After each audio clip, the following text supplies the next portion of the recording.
आज की ये कहानी एक सच्ची घटना पर आधारित है। अगर आपके साथ भी घटी हुई ऐसी कोई डरावनी कहानी है तो आप हमें हमारे जीमेल मंत्रतंत्र32@gmail.com पर भेज सकते हैं। और इस कहानी का एंड मिस करने की गलती कभी मत करना। और अगर आपको ये कहानी पसंद आए तो हमारे चैनल को लाइक, शेयर और सब्सक्राइब करके जाना। कुंड की व्यवस्था करके उसमें अग्नि डालकर और आहुति देकर जब भैरव बाबा ने मंत्र का जाप किया तो अचानक भयंकर तूफान की गति से एक एक करके दीपक बुझने लगे। इसके साथ ही एक भयानक चीख गूंजी, रुको, मंत्र जप बंद करो। मुझे लगा कि अब सब खत्म हो गया है। प्रिया अपने मुंह पर हाथ रखकर मुझे रोकने की कोशिश कर रही थी। उसकी आंखें खुली हुई थीं। उसी समय एक कार का हॉर्न बजा और दरवाजा जोर से कर्कश आवाज के साथ खुला।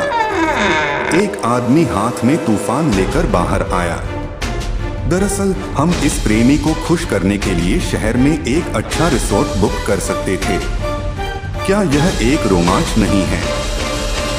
आपको जंगल के भीतर से प्रकृति की सराहना करनी होगी। मैं कमरे में वापस आया और थोड़ा फ्रेश हुआ। जब वैसे तो उस रात कुछ खास नहीं हुआ, लेकिन सुबह मैंने प्रिया को यह कहते हुए सुना कि कल रात किसी ने घंटी की आवाज सुनी थी और हल्की चीख भी। प्रिया ने कहा, देखो, तुम मुझे जानवर की आवाज कहकर चुप कराने की कोशिश कर रहे हो, लेकिन अब तुम ही डर रहे हो। मैं चुप हो गया। आज बोकलपुर बाजार था, जो पास के आदिवासी गांव में था। प्रिया ने पहले से ही इसकी योजना बना रखी थी। बाजार पहुंचने में ज्यादा समय नहीं लगा। जंगल के बीचों बीच मेले जैसा माहौल था। हमारे साथ एक आदिवासी लड़का भी था जो हमारा गाइड था। मैं बाजार गया और घूमते घूमते एक बूढ़ी औरत की दुकान पर पहुंचा। वह मिट्टी और पेड़ की टहनियों से बनी कुछ जरूरी चीजें बेच रही थी। वह बाजार के एक कोने में एक छोटी सी झोपड़ी में बैठी थी। वहां एक आईना था जो ऐसा लग रहा था जैसे किसी तस्वीर में फंसा हुआ हो। इससे पहले कि वह पलटकर कुछ कह पाती, प्रिया ने कहा, क्या मैं इसे अपने हाथ में देख सकती हूँ? लेकिन जब उसने आईना अपने हाथ में पकड़ा तो वह चौंक गई। देखने से ही पता चल रहा था कि उस पर चांदी का वर्क लगा हुआ है, जिसकी मौजूदा बाजार कीमत 1000 से ज्यादा होगी। प्रिया की आंखों में चाहत देखकर साफ पता चल रहा था कि उसे वह आईना चाहिए था। बूढ़ी औरत ने कुछ नहीं कहा और मुस्कुराई, ये लो, तुम मेहमान हो। फिर हमने कुछ और चीजें खरीदी और वापस अपने रास्ते पर चल पड़े। जैसे ही मैं सूखी चट्टानी नदी पार कर रहा था, मुझे अचानक कुछ नजर आया। प्रिया कहाँ है? प्रिया, प्रिया, मैंने आवाज लगाई और जब मैंने पीछे देखा तो वहां कोई नहीं था। मेरे सामने एक छाता था और लड़का आश्चर्य से देख रहा था। मैं पागलों की तरह जंगल में दौड़ने लगी और चिल्लाने लगी, प्रिया, प्रिया, तुम यहाँ अकेले बैठे क्या कर रहे हो? तुम मेरा पीछा कर रहे थे, मैंने कहा। प्रिया ने कहा, मैंने उसे यहीं रुकने को कहा और थोड़ी दूर चली गई, लेकिन तभी छोटा बच्चा यहाँ आ गया और उसे ढूंढ लिया। मैंने बहुत पूछा लेकिन कोई अच्छा जवाब नहीं मिला। वापस आते समय एक बात ने मुझे परेशान कर दिया। जिस जगह प्रिया बैठी थी वह हमारे बंगले के रास्ते के बिल्कुल सामने थी। घर वापस आकर नहाकर मैं डाइनिंग टेबल पर प्रिया का इंतजार कर रहा था। अचानक पीछे से एक जानी पहचानी आवाज आई, अरे बताओ कैसा लगा? मैंने आश्चर्य से पीछे देखा, प्रिया वहीं खड़ी थी। लेकिन आश्चर्य की बात यह थी कि प्रिया अब बिहारी लहजे में बोल रही थी और मुझे तुम कहकर संबोधित कर रही थी, जो वह कभी नहीं करती थी। यहाँ तांत्रिक काला जादू करते हैं। शाम गहराने के साथ ही ऐसा लगता है जैसे कोई अनजान साया उसे घेर रहा है। इस बीच प्रिया का व्यवहार भी बदल रहा है। चाय का प्याला हाथ में लिए मैं पश्चिम के आसमान में डूबते सूरज को देख रहा था। तभी पीछे से किसी जंगली पक्षी की कर्कश आवाज ने मेरे कानों को झकझोर दिया, रामचरण। उसने कहा, आज भी बिजली नहीं आएगी, जनरेटर खराब है। रात के अंधेरे में प्रिया कहाँ चली गई? चारों तरफ सिर्फ अंधेरा था फिर भी दूर से नाच गाने की आवाजें साफ सुनाई दे रही थीं। मोमबत्ती बुझ चुकी थी। मैं डर के मारे आगे बढ़ रहा था।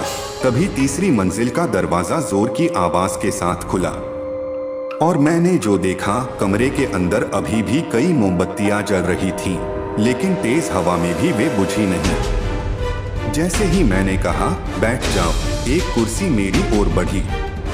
मैं उस कुर्सी पर ऐसे बैठा जैसे सम्मोहित हो गया हो। लेकिन इसके बाद जो हुआ वह और भी भयानक था। ऐसा लग रहा था जैसे प्रिया पूरे कमरे को डांस फ्लोर की तरह इस्तेमाल कर रही थी।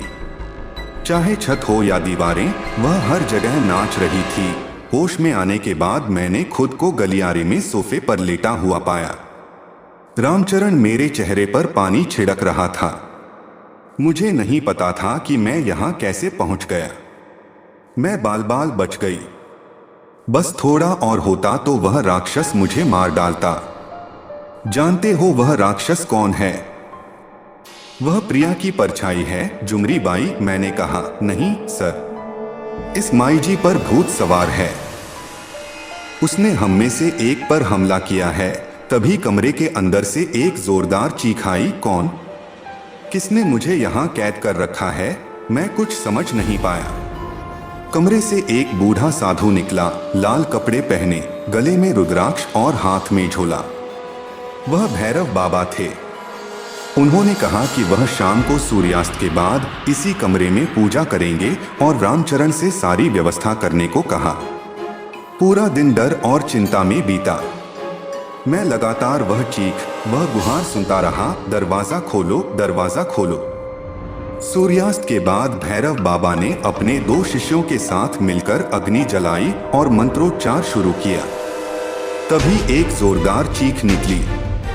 दरवाजा खुला और एक भयानक आकृति बाहर निकली। उसका चेहरा, हाथ और पैर सब कटे हुए थे। भयानक। उसी क्षण भैरव बाबा ने जयतारा कहकर सिंदूर छिड़का और जुमरी बाई के प्राण प्रिया के शरीर से निकल गए। मंत्र पढ़ते हुए उसने सिंदूर छिड़का।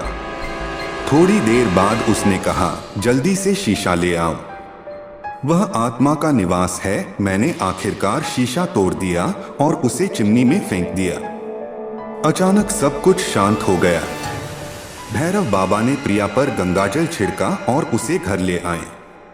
उन्होंने कहा, कल सुबह डॉक्टर को दिखाओ, इसके शरीर पर चोटें हैं। डॉक्टर आए और उसका इलाज किया।